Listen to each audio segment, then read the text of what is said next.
Welcome back to Lore Forge, where we explore the deepest mysteries hidden within gaming's most compelling narratives.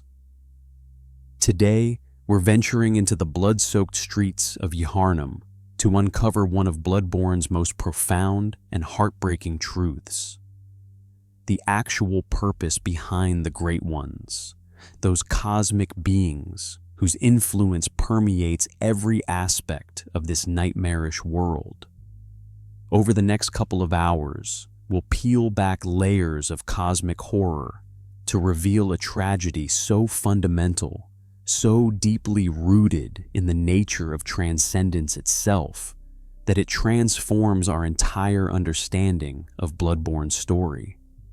So, settle in, get comfortable, and prepare yourself for a journey into the heart of cosmic sorrow, the nature of cosmic transcendence. In the Gothic streets of Yharnam, beneath cobblestones stained with old blood, and between spires that pierce the crimson sky, there exists a truth that would shatter most mortal minds. This truth concerns beings of immeasurable power and alien intelligence, entities that exist beyond our conventional understanding of reality.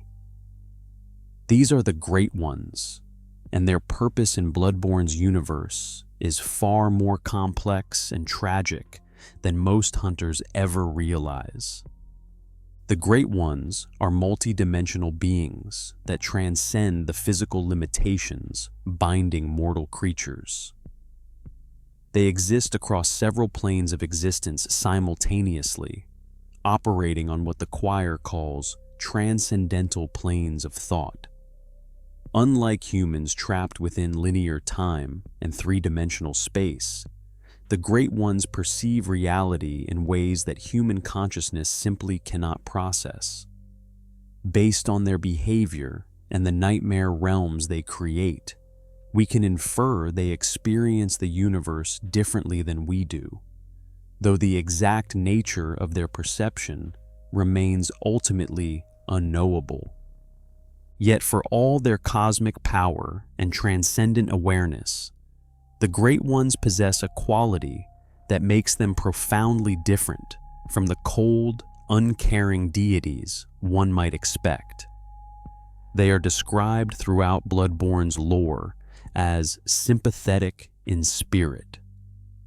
This is not merely window dressing or poetic language. This sympathetic nature represents the key to understanding everything that happens in Yharnam. The Great Ones are not malevolent entities seeking humanity's destruction for entertainment or cosmic whim.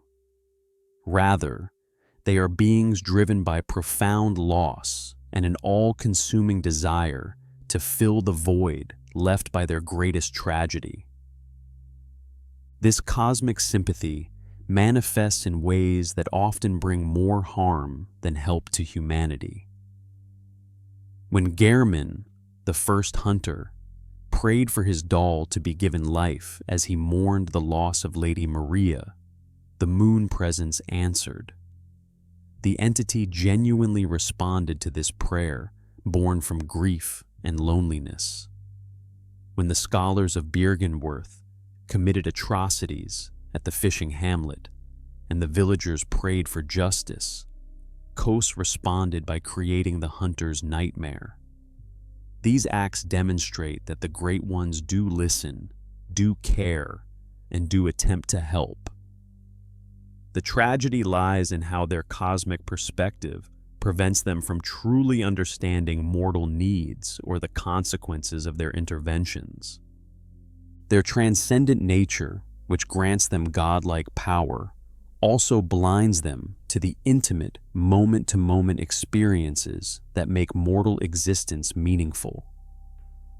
They can manipulate reality itself, create entire dimensions, and exist outside normal temporal flow, yet they cannot experience the simple, direct connections that mortals take for granted. This fundamental disconnect between cosmic consciousness and mortal experience drives everything that follows. The fundamental tragedy, lost children of the cosmos. The cornerstone of understanding the Great Ones lies in a single, recurring statement found on multiple third umbilical cords throughout Bloodborne. Every Great One loses its child and then yearns for a surrogate. This simple sentence contains within it the key to comprehending the scourge of beasts, the corruption of the healing church, the nightmare realms that trap souls in eternal torment, and the very existence of hunters themselves. All of it stems from this cosmic tragedy. But what does it mean for a Great One to lose its child? Based on the evidence scattered throughout Yaharnam, a pattern emerges. The Great Ones exist in a state of perpetual mourning because their immense power and transcendent nature comes with a terrible cost: the inability to successfully reproduce. This appears to be not simply a biological limitation, but a fundamental law of their existence, reflected in the observation that the more advanced and powerful a being becomes, the fewer offspring it can produce. The Great Ones represent the ultimate expression of this cosmic principle. They have transcended to such heights of existence that they can no longer create viable children of their own kind. This cosmic infertility appears directly tied to their transcendent nature. The evidence suggests that in gaining their multidimensional perspective and ascending beyond mortal concerns, they have lost something essentially mortal that is necessary for creating new life. The pattern we observe implies they exist partially outside the normal flow of time and causality, perhaps unable to be fully present in a single moment or plane of existence long enough for new life to take root and flourish. When Great One children do manifest, they are invariably stillborn or lost shortly after creation. We see this pattern repeated throughout Bloodborne with heartbreaking consistency. Mergo, suspected to be the child of Oedon, and Queen Yaharnam, based on the formless nature both share, exists only as a crying voice in the nightmare, forever trapped in an infantile state. The Orphan of Kos emerges from its mother's corpse, only to exist as a manifestation of rage and despair in a nightmare realm. Even humanity's attempts to create artificial Great Ones result in failure. The one reborn, created through the school of Mensis's rituals, collapses under its own weight. The living failures in the research hall are exactly what their name suggests. This cosmic infertility is not random bad luck or divine punishment. It represents a fundamental incompatibility between transcendent consciousness and the creative process. Creating new life requires being fully present in a moment, fully invested in the physical processes of generation and gestation. The Great Ones, existing across multiple dimensions and perceiving all of time simultaneously, cannot achieve this presence. They can observe creation from a cosmic perspective, but they cannot participate in it directly. The tragedy deepens when we consider that the Great Ones may understand their condition. If their cosmic awareness truly allows them to see across time and possibility, they would witness their own failure across countless attempts spanning eons. This would mean they know their efforts will likely fail, yet they cannot stop themselves from trying. The drive to create offspring, to nurture children, to pass something of themselves forward into existence, appears to prove stronger than any cosmic wisdom they possess. This makes them simultaneously godlike and profoundly human in their suffering. The quest for surrogates, desperate solutions. Unable to create children of their own, the Great Ones turn to the only alternative available, seeking surrogate children from among mortal races. This quest drives virtually every event in Bloodborne's narrative. The blood ministration that spreads throughout Yharnam, the establishment of the healing church, the creation of nightmare realms, the binding of hunters to eternal service, all of these represent different strategies in the Great One's desperate search for surrogate children. The blood moon plays a crucial role in these efforts. A lore note found at Bergenworth states, "When the red moon hangs low, the line between man and beast is blurred. And when the Great Ones descend, a womb will be blessed with child." This blessing is not the benevolent gift it might appear to be. Rather, it represents the Great One's most direct and desperate attempt to create the surrogate children they cannot produce themselves. The appearance of the blood moon is triggered by specific cosmic alignments and ritual actions.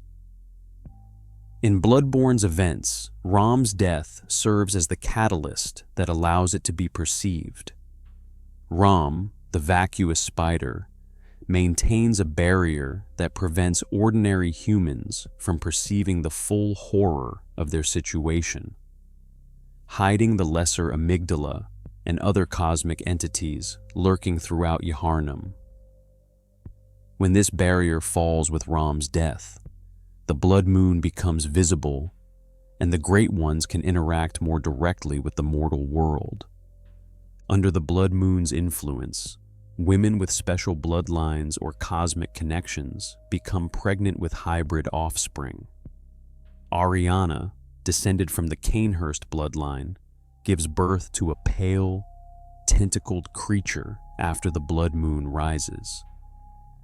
The false Iosefka, having transformed herself into kin through experiments, also becomes pregnant. These pregnancies progress at supernatural speed, from conception to birth within hours or days, operating according to cosmic rather than mortal temporal rules. The offspring produced by these cosmic pregnancies consistently fail to thrive. Ariana's child cannot survive separation from its mother, remaining perpetually dependent on her for existence. These children represent incomplete attempts at bridging mortal and cosmic consciousness. They possess aspects of both, but belong fully to neither, existing in a liminal state that prevents them from developing into the viable offspring the Great Ones seek. The Great Ones also create nightmare realms as alternative approaches to surrogate creation. These alternate planes of existence serve multiple purposes. First, they provide spaces where Great Ones can exist more fully than in the physical world, allowing greater control over their environment and the beings within it. Second, they serve as testing grounds where potential surrogates can be evaluated and shaped. Finally, they act as nurseries where surrogate children can be protected and nurtured according to the Great One's alien understanding of care. The hunter's dream, created by the Moon Presence, represents the most sophisticated example of this strategy.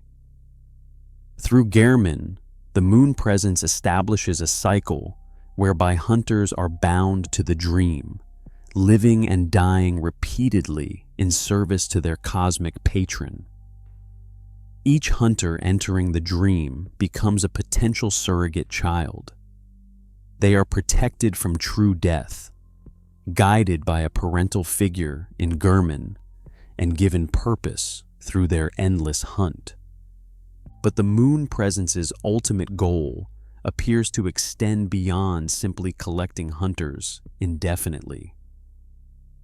The structure of the dream and the specific ending that follows, consuming 3 umbilical cords, suggests it seeks a particular type of surrogate, one who can transcend humanity while retaining enough mortal nature to fill the void left by its lost child.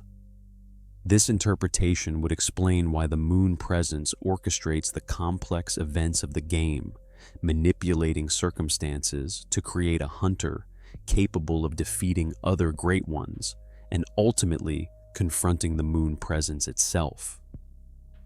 The process requires the hunter to consume 3 third umbilical cords, each representing a failed attempt by different Great Ones to create or nurture children.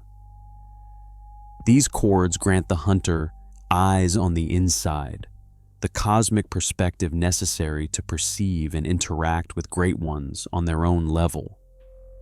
In consuming these symbols of cosmic loss, the hunter takes on the accumulated grief and yearning of multiple Great Ones, transforming into something that can bridge the gap between mortal and cosmic existence.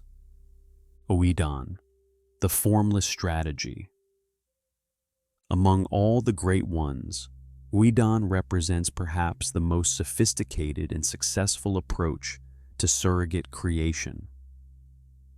As a formless Great One, existing only in voice and consciousness, Oedon has developed unique strategies that overcome many limitations faced by other cosmic beings. This formless nature is not a weakness, but rather Oedon's greatest advantage in the quest for surrogate children. The Carol runes associated with Oedon provide crucial insight into this being's nature and methods. The formless Oedon rune describes how the Great One Oedon, lacking form, exists only in voice and is symbolized by this rune. The text continues, "Human or no, the oozing blood is a medium of the highest grade, and the essence of the formless Great One, Oedon. Both Oedon and his inadvertent worshippers surreptitiously seek the precious blood. Oedon's formless nature allows for a level of subtlety and pervasive influence unmatched by other Great Ones. While the Moon Presence must work through elaborate dream realms and testing grounds, and while amygdala must rely on nightmare transportation and environmental challenges, Oedon can infiltrate the very blood and consciousness of potential surrogates without their awareness. This invisibility makes Oedon arguably the most dangerous and successful of all the Great Ones. The genius of Oedon's approach lies in its integration with humanity's existing systems and desires. Rather than creating obviously supernatural testing grounds or forcing dramatic transformations, Oedon works through the old blood itself, using humanity's desire for healing and transcendence as a vector for surrogate creation. This strategy allows Oedon to reach far more potential candidates than other Great Ones while maintaining plausible deniability about the transformation process's true nature. Oedon's influence appears to extend throughout Yaharnam's history, potentially present in every blood ministration, every healing ritual, every attempt to use the old blood for human benefit. Given that Oedon's essence is described as being within blood itself, the Healing Church's entire operation, from its founding by Lawrence to its eventual corruption, could be seen as serving Oedon's reproductive strategy. The Church's emphasis on blood purity, special bloodlines, and the selection of blood saints may reflect criteria for suitable surrogate mothers, whether consciously understood or not. The selection of Ariana demonstrates the sophistication of this strategy. Her connection to the Cainhurst bloodline marks her as genetically suitable for cosmic pregnancy, while her profession provides multiple opportunities for blood contact through her interactions with various clients. This dual approach, genetic suitability combined with behavioral opportunity, demonstrates Oedon's understanding of both biological and social factors necessary for successful surrogate creation. Oedon's ability to exist within blood could allow for influence that other Great Ones cannot achieve. Rather than simply impregnating suitable women through singular events, Oedon's pervasive presence in blood might gradually affect those who use blood ministration over time, potentially preparing them for eventual cosmic pregnancy. This could explain why some women prove more suitable for cosmic reproduction than others. They may have been unknowingly influenced through extended exposure to blood containing Oedon's essence. The relationship between Oedon and Queen Yaharnam provides what appears to be this reproductive strategy's most successful example. Queen Yaharnam's status as a Pthumerian ruler, already touched by cosmic forces and experienced with otherworldly entities, would have made her an ideal candidate for Oedon's approach. The resulting child, Mergo, while still incomplete, could represent a significant advancement over Oedon's other reproductive attempts, if indeed Oedon is Mergo's father, as the formless nature shared by both would suggest. Mergo's formless nature, inherited from Oedon, provides certain advantages other cosmic children lack.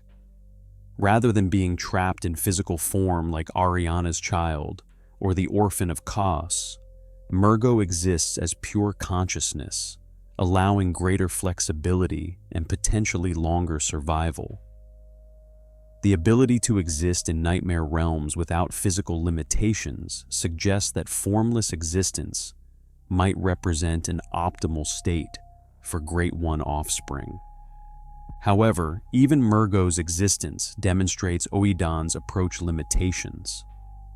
Despite being the most successful cosmic child, Mergo remains trapped in an infantile state, requiring protection from Mergo's wet nurse, and unable to develop beyond its current form.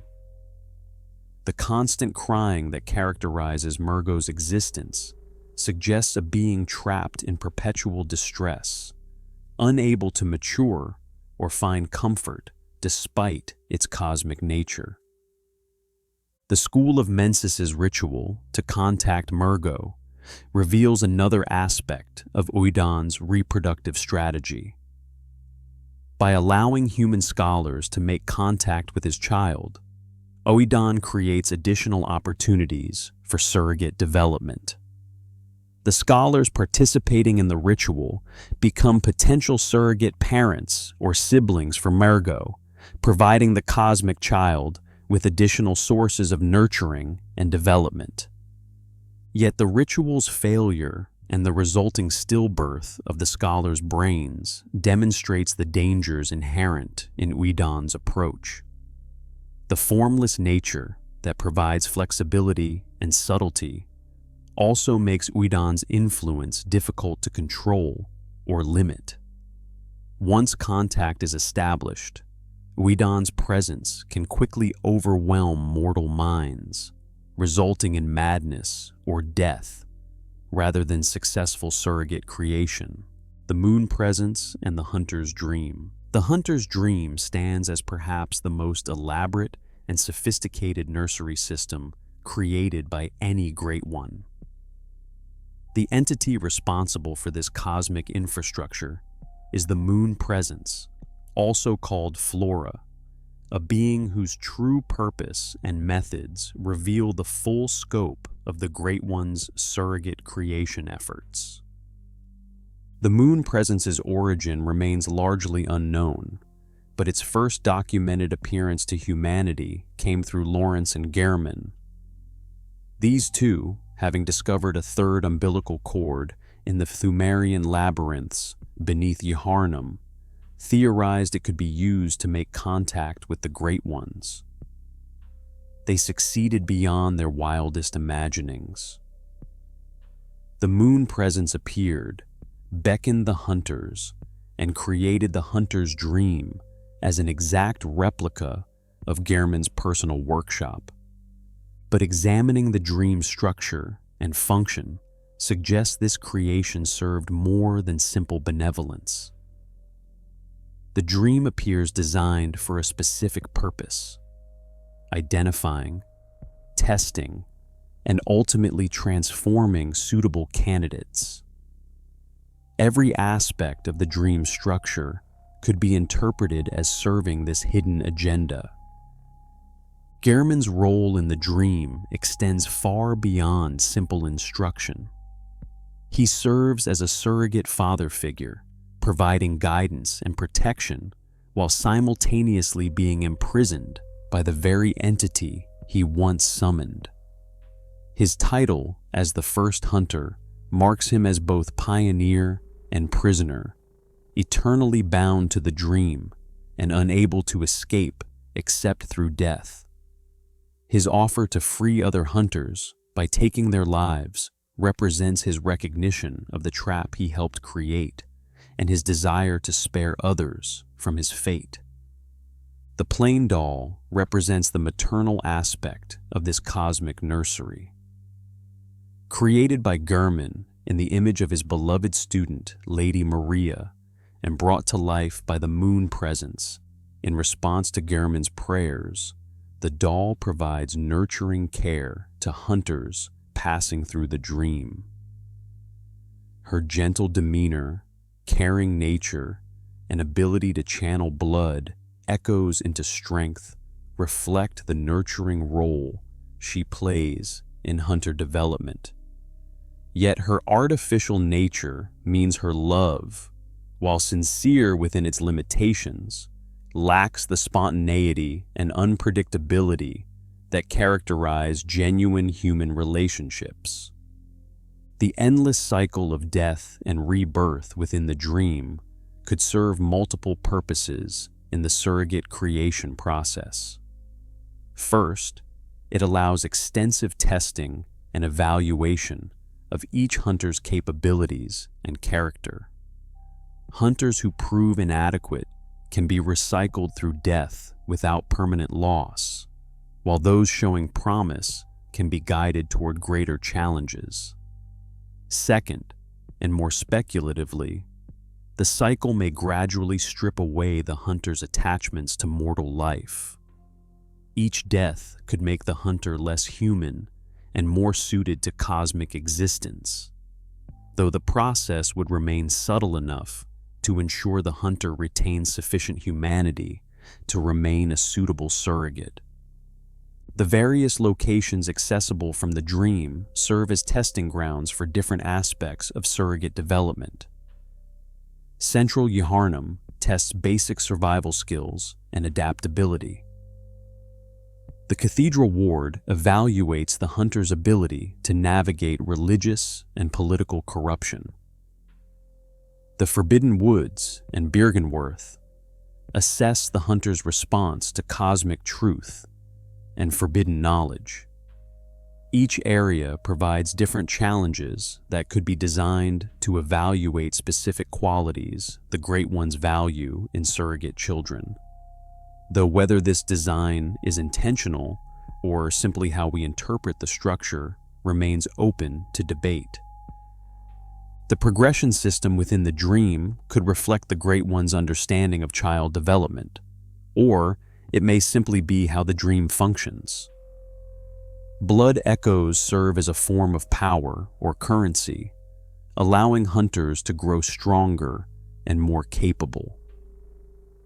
The ability to channel these echoes through the doll for leveling up introduces a nurturing element to the process.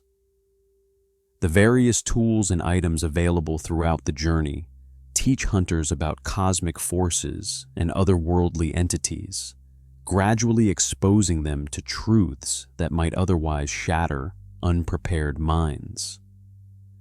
The dream's timeless nature serves another crucial purpose.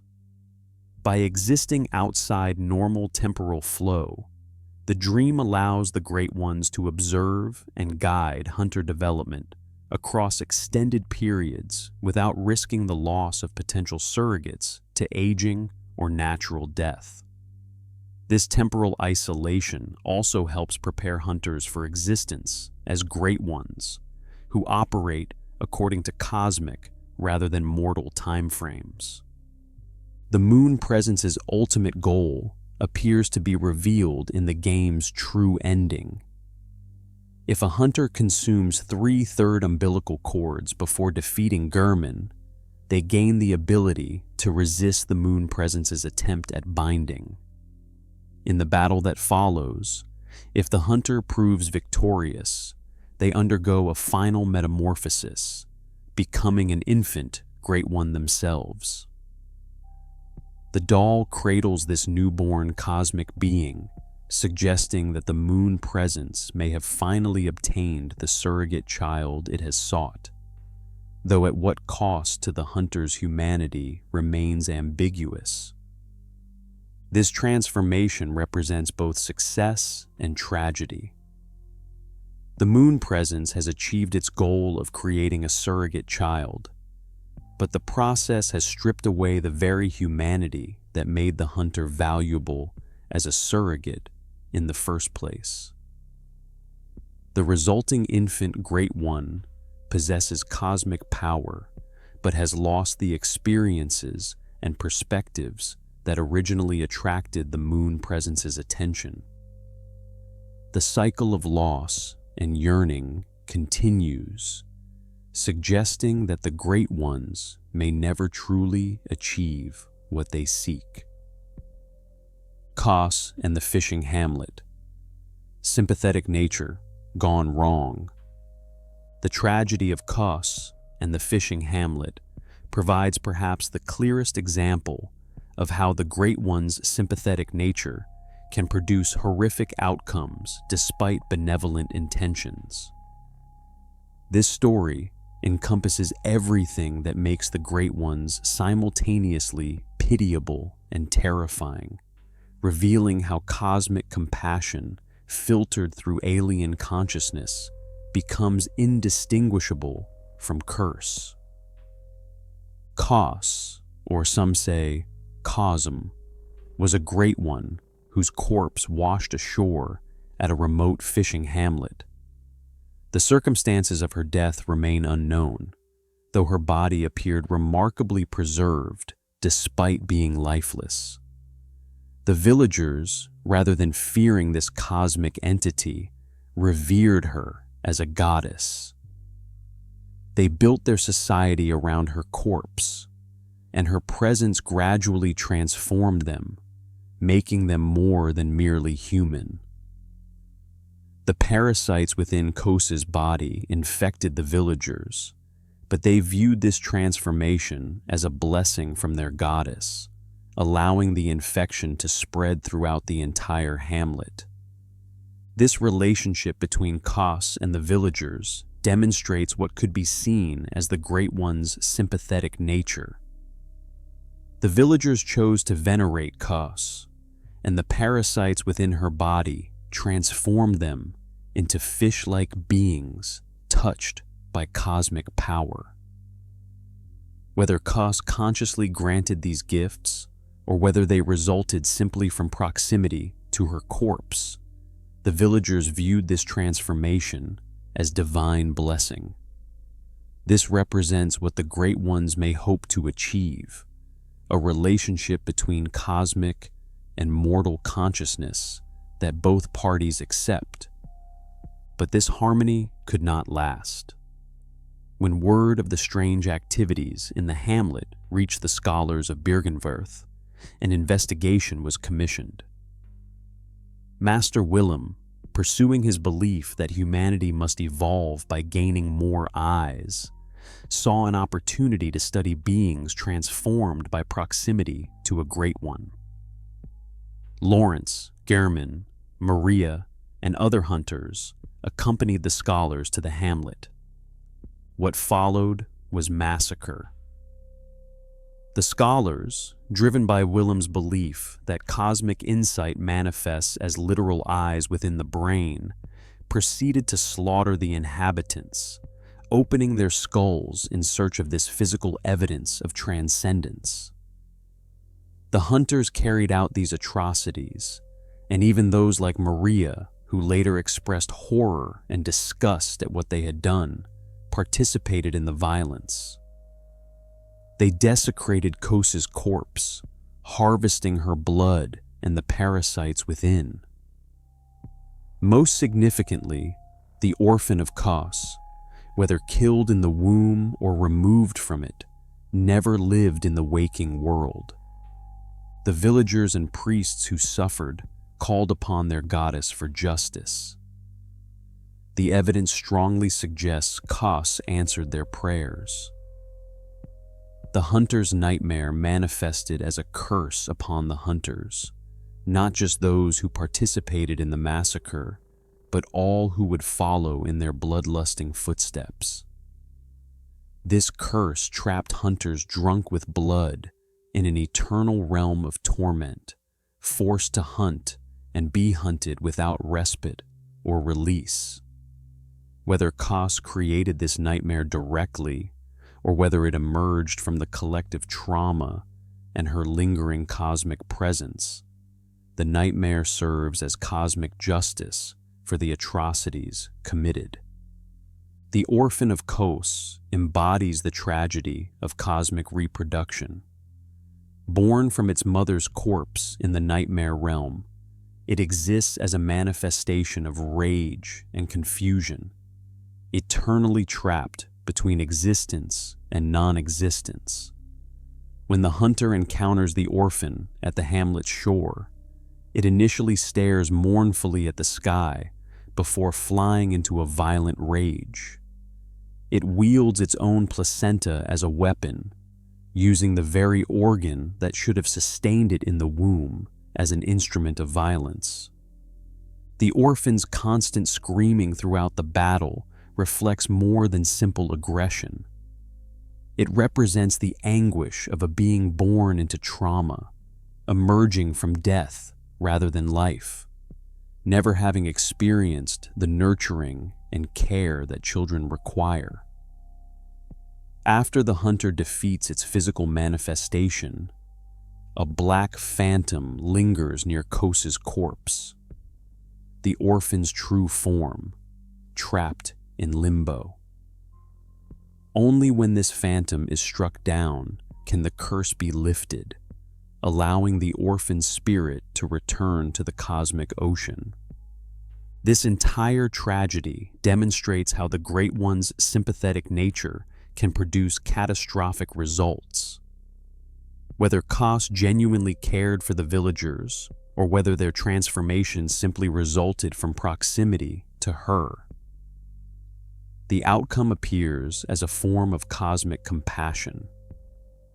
The curse upon the hunters, if indeed Kos created it, represented justice from a cosmic perspective, a response to atrocity.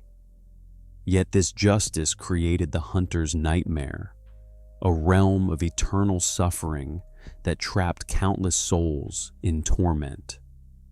The orphan, born from or created in response to violence and trauma, became itself a being of violence and trauma, unable to develop beyond the circumstances of its birth.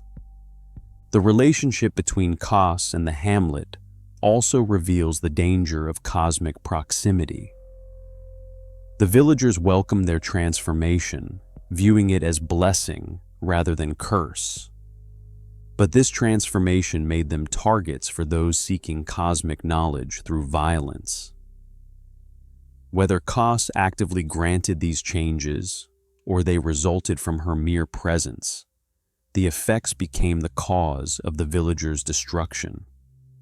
The consequences of cosmic contact, regardless of intent, ultimately led to massacre.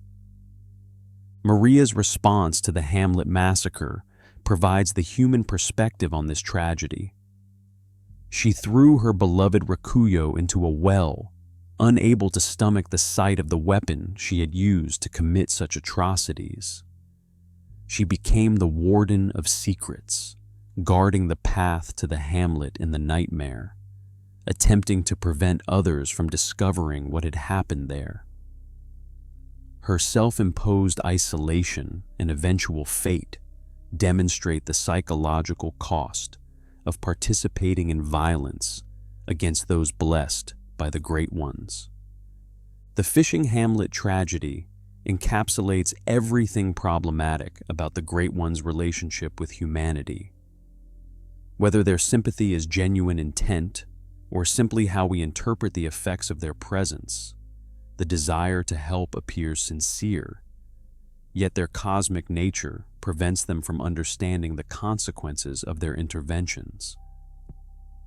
Whether Kos deliberately blessed the villagers or they were transformed by proximity, whether she cursed the hunters or the nightmare emerged from trauma, the outcome remains the same: suffering that rippled across generations.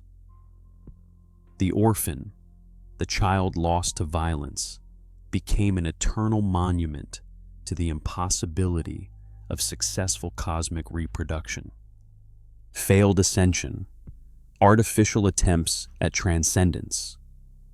While the Great Ones pursue surrogates through blood and dream manipulation, humanity has attempted its own path to cosmic consciousness through artificial means.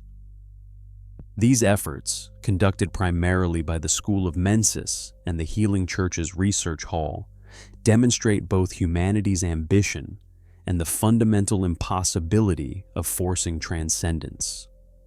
Every artificial attempt at creating Great Ones or achieving cosmic consciousness ends in failure, revealing crucial truths about why the Great Ones cannot successfully create viable offspring. The School of Mensis, led by Mikolash, represents humanity's most ambitious attempt to make direct contact with the Great Ones. The scholars used cages on their heads, devices meant to restrain the will of the self and serve as antennas for cosmic communication. They believed that surrendering human consciousness was the key to cosmic acceptance, fundamentally misunderstanding what the Great Ones actually seek in surrogate children. Rather than wanting empty vessels devoid of consciousness, the Great Ones value the unique perspectives and experiences that mortal beings bring to cosmic existence. The Mensi scholars' attempt to erase their humanity in pursuit of cosmic favor actually made them less suitable as surrogate children, not more. The result of their ritual, the stillbirth of their brains, reveals the fatal flaw in their approach. By attempting to force contact with Murgo without proper preparation or understanding, the scholars created a connection that drained their minds rather than elevating them. The presence of the brain of Mensis, described as terribly rotten and lined with eyes of an evil sort, suggests that forced ascension produces corruption rather than transcendence. This massive, deteriorating brain, suspended above the nightmare of Mensis, represents what happens when humans attempt to bypass the gradual development process that might lead to genuine cosmic consciousness. The brain's maddening influence on those who perceive it demonstrates that artificial cosmic awareness damages rather than enhances consciousness. Michaelash's transformation into the host of the nightmare represents both success and failure. While he achieved a form of immortality and cosmic awareness, becoming trapped in an endless cycle of madness and obsession, his fragmented dialogue during the boss encounter reveals a mind shattered by cosmic truth rather than elevated by it. He rambles about Kos granting eyes, about fearing the old blood, displaying understanding mixed with confusion and desperation. He gained what he sought, but lost the ability to benefit from it. The creation of the One Reborn through Mensis ritual work represents another failed attempt at artificial ascension. This grotesque fusion of corpses and cosmic energy demonstrates the school's misunderstanding of how Great Ones actually create offspring. Rather than nurturing gradual transformation, the Mensis scholars attempted to brute force the creation of a cosmic being through ritual magic and necromancy. The One Reborn's immediate collapse and weakness upon creation reveal the futility of this approach. The Healing Church's experiments in the research hall provide another perspective on artificial ascension attempts. The patients subjected to these experiments were given treatments designed to grant them eyes on the inside, cosmic awareness through medical intervention. The results, known as the living failures, demonstrate the dangers of trying to force cosmic consciousness through physical procedures. These failed experiments retain enough human consciousness to understand what they have lost, while gaining cosmic awareness that makes their loss seem cosmically insignificant. They represent incomplete transformations that failed to achieve true transcendence, creating beings powerful but stunted, aware but isolated. Their designation as failures in their very name acknowledges the fundamental impossibility of forcing cosmic consciousness through artificial means. Rom, the vacuous spider, represents a more ambiguous case of transformation. Once a scholar at Bergenworth, Rom underwent a metamorphosis into something far beyond human.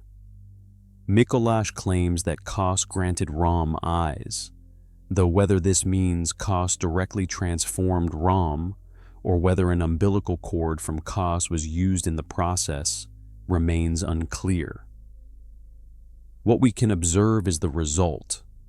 Rom serves an important function, maintaining the barrier that prevents ordinary humans from perceiving the true horror of their situation. But Rom's transformation represents both success and failure. While she gained cosmic awareness and power, she lost her human consciousness and ability to grow or develop. She exists in a state of eternal vigilance, protecting humanity from cosmic truth, but no longer capable of the dynamic growth and change that would make her a suitable surrogate child. Rom demonstrates that achieving cosmic consciousness is not enough. The transformation must preserve the capacity for continued development and meaningful existence. Ebrietis, the daughter of the cosmos, presents another angle on this issue. Found abandoned in the Pthumerian labyrinths, left behind for reasons unknown, Ebrietis appears to be a genuine Great One based on her appearance and the trophy awarded for defeating her. Her cooperation with the Healing Church, sharing cosmic knowledge, and empowering them with otherworldly understanding could be interpreted as a Great One's attempt to create surrogate children through education rather than biological manipulation. Yet, Ebrietis' approach failed just as surely as Oedon's blood-based method or the Moon Presence's dream system. The scholars who gained cosmic insight from Ebrietis transformed into kin, beings that had gained cosmic awareness at the cost of their humanity. They serve Ebrietis' needs without receiving the love and support necessary for genuine development. The relationship remained transactional rather than nurturing, producing powerful servants, but not the surrogate children Ebrietis sought. These failed ascension attempts reveal a fundamental truth. Cosmic consciousness cannot be forced, Artificial, Great Ones cannot be created through shortcuts, and genuine transcendence requires something more than simply gaining power or awareness. The Great Ones seek surrogate children not just as successors to their power, but as beings who can bridge the gap between mortal experience and cosmic consciousness. Every attempt to bypass the gradual, organic development process that might produce such beings results in corruption, madness, or incomplete transformation. The failures also demonstrate why the Great Ones themselves cannot successfully reproduce. If artificial attempts at creating cosmic beings consistently fail despite tremendous effort and resources, then perhaps the Great Ones face an insurmountable obstacle in their own reproduction. The very transcendence that makes them powerful prevents them from participating in the immediate, present moment experience necessary for creating viable offspring. They can observe creation from a cosmic perspective, but they cannot engage with it directly in the way that successful reproduction requires. The true purpose revealed, bridging impossible gaps. After examining the complex web of relationships, motivations, and tragic cycles characterizing the Great Ones' interactions with humanity, we can construct an interpretation of their true purpose. Looking at the pattern of their actions and the consistent failure of their efforts, it appears the Great Ones seek to escape the isolation and sterility of cosmic consciousness by creating beings that can bridge the gap between mortal experience and cosmic awareness. Their ultimate goal seems to be not domination or destruction, but connection. The desperate attempt of transcendent beings to reconnect with the immediate, creative, and meaningful existence they sacrificed in their ascension. The pattern suggests the Great Ones' true purpose reveals itself through their actions rather than any stated intentions. Every aspect of their behavior, the creation of nightmare realms, the manipulation of human societies, the quest for surrogate children, appears to serve an underlying goal of creating beings capable of existing in both mortal and cosmic states simultaneously. The evidence indicates they seek surrogate children not simply as replacements for their lost offspring, but as bridges back to the mortal experience they have lost forever. This bridge-building function, if accurate, would explain why the Great Ones consistently fail in their surrogate creation attempts. They cannot simply create cosmic beings, as such beings would suffer from the same isolation and sterility plaguing the Great Ones themselves. Nor can they preserve purely mortal beings, as such beings lack the cosmic awareness necessary to serve as effective bridges. The successful surrogate would need to somehow combine both states of existence without fully committing to either, an apparently impossible requirement that explains the recurring pattern of failure we observe. The hunter's transformation into an infant Great One in the game's true ending represents the closest the Great Ones have come to achieving this bridge-building goal. By maintaining memories and experiences from mortal existence, while gaining cosmic awareness through consuming third umbilical cords, the transformed hunter creates a form of consciousness encompassing both mortal and cosmic perspectives. However, even this apparent success reveals the fundamental impossibility of the Great One's true purpose. The transformation necessarily changes the hunter's consciousness in ways that diminish their mortal perspective. While their cosmic awareness remains incomplete and dependent on artificial nurturing, the resulting infant Great One exists in a liminal state, satisfying neither mortal nor cosmic needs fully.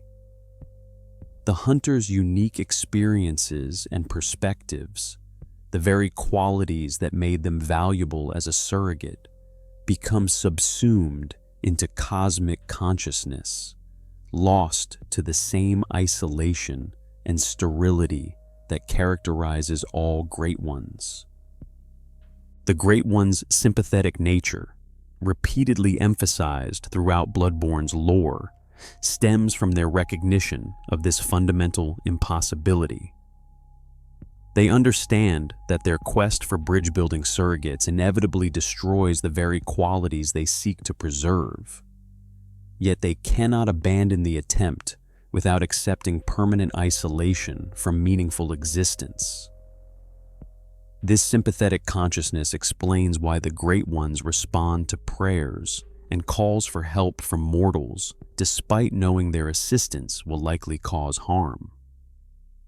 The nightmare realms appear to serve dual purposes in what we might call the Great Ones' bridge-building project. They provide spaces where mortal consciousness can be gradually exposed to cosmic awareness without immediate destruction, allowing careful evaluation and development of potential bridge beings. Simultaneously, they may offer the Great Ones themselves opportunities to observe and experience mortal perspectives indirectly, potentially satisfying some of their yearning for connection without requiring complete abandonment of cosmic consciousness.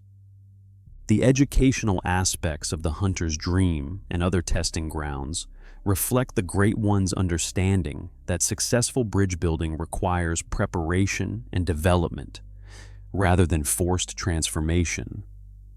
The gradual introduction of cosmic concepts through Carol runes, the progressive increase in challenges and revelations, and the careful nurturing provided by Gurman and the doll all serve to prepare potential surrogates for their bridge-building role. Yet the failure of forced ascension attempts, such as those conducted by the School of Mensis and the Healing Church's Research Hall, demonstrates the importance of this gradual approach. Beings thrust suddenly into cosmic consciousness without proper preparation lose their mortal perspective entirely, making them useless as bridges between mortal and cosmic existence. The process cannot be rushed or forced. It requires organic development over time. The tragic irony of the Great One's true purpose is that success in creating bridge beings necessarily involves the destruction of the very perspectives they seek to preserve. Each successful surrogate represents the loss of a unique mortal consciousness and the creation of a being that can never fully return to mortal existence. The Great One's compassionate desire to reconnect with mortal experience requires the sacrifice of mortal beings, creating an ethical paradox that cannot be resolved. The recurring cycles of cosmic loss and failed surrogate creation suggest that the Great Ones are trapped in a pattern serving no one's true interests. Their bridge-building project consistently fails to achieve its stated goals while causing tremendous suffering for the mortal beings caught up in the process. Yet their cosmic consciousness prevents them from abandoning the attempt, as the alternative means accepting permanent isolation from meaningful existence. The phrase "childhood's beginning," accompanying the transformation ending, takes on profound meaning when viewed through this lens of bridge-building purpose. The hunter's transformation represents not the end of their journey, but the beginning of a new form of existence, encompassing both mortal memory and cosmic awareness. However, this beginning is also a form of ending, as the hunter can never return to purely mortal existence. They have become the bridge the Great Ones sought, but in doing so, they have lost the ability to be fully human or fully cosmic. The Great One's true purpose ultimately reflects a universal theme about the costs and benefits of transcendence.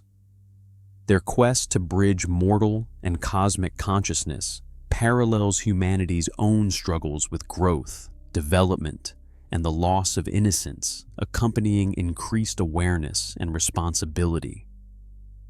The cosmic scale of their dilemma makes it a perfect metaphor for the human condition, where every gain in knowledge and power comes at the cost of simpler, more immediate forms of happiness and connection. Understanding the Great One's true purpose transforms our perception of Bloodborne's entire narrative. What initially appears as cosmic horror, incomprehensible beings inflicting suffering on humanity for unknowable reasons, reveals itself as cosmic tragedy. The Great Ones are not alien monsters, but profoundly lonely entities seeking something they can never truly have: genuine connection with beings who understand both mortal and cosmic existence. Their sympathetic nature makes them more dangerous than pure malevolence ever could be, because they genuinely try to help while remaining fundamentally incapable of understanding the harm they cause. The scourge of beasts, the hunter's dream, the nightmare realms, the cosmic pregnancies, all of these represent different strategies in an impossible quest. The Great Ones seek to create bridges between mortal and cosmic consciousness, beings who can experience both states without being trapped in either. But the very act of creating such bridges destroys the mortal perspective they seek to preserve, ensuring that their quest can never truly succeed. They are trapped in an eternal cycle of loss and yearning, doomed to repeat the same patterns across countless generations and civilizations, always seeking the connection they can never achieve. Conclusion: the endless hunt. And so concludes our deep exploration into the true purpose of the Great Ones in Bloodborne. We've discovered that these cosmic beings, for all their power and transcendent awareness, are driven by the most fundamentally understandable of emotions: the desire for connection, love, and meaningful relationships. Their quest for surrogate children represents not conquest or malevolence, but a desperate attempt to escape the isolation that comes with cosmic consciousness. The tragedy of the Great Ones lies in their inability to achieve what they most desire. Their cosmic nature, which grants them incredible power and multidimensional awareness, also prevents them from forming the intimate, immediate connections that give existence meaning. They can observe love from a cosmic perspective, but they cannot experience it directly. They can manipulate reality itself, but they cannot create genuine emotional bonds. Every aspect of Bloodborne's horror stems from this central tragedy. The beast scourge, the corruption of the healing church, the nightmare realms that trap souls in eternal torment, all represent collateral damage from cosmic beings trying to solve an unsolvable problem. The Great One's attempts to create surrogate children consistently fail because success would require them to transcend their own cosmic nature, which they cannot do without ceasing to be Great Ones. The hunter's journey through Yaharnam and the nightmare realms serves as both test and tragedy.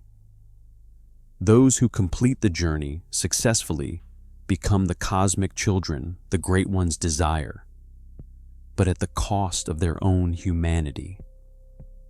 The transformation grants cosmic awareness and power, but strips away the mortal experiences and perspectives that made the hunter appealing as a surrogate in the first place.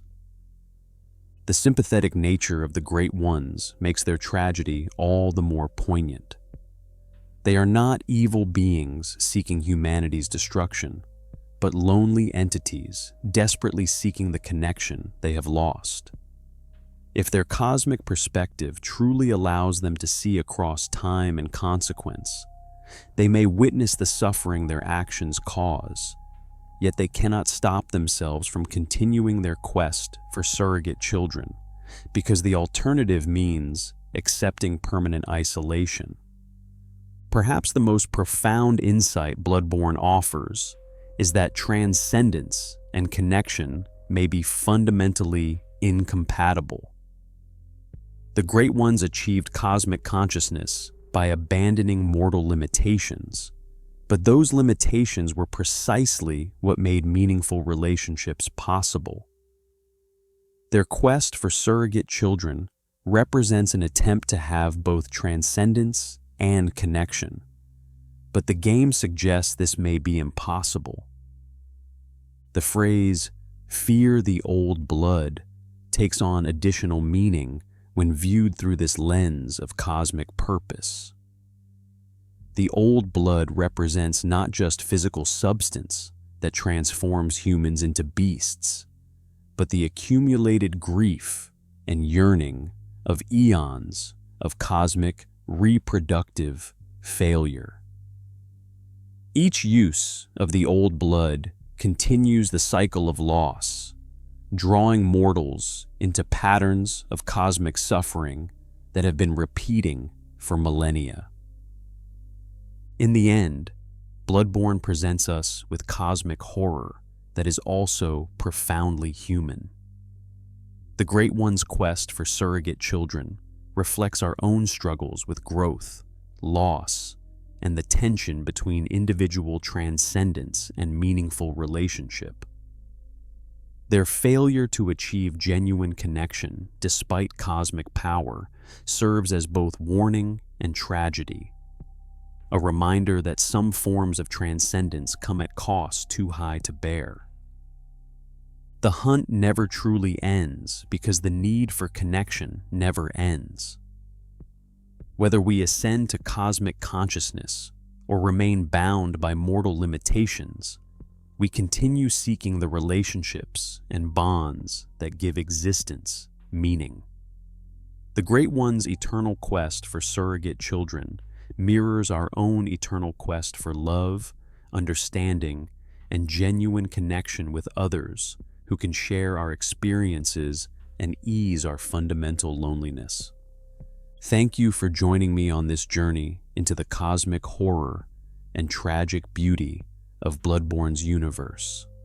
The Great One's quest continues, as does our own search for meaning and connection in a vast and often lonely universe.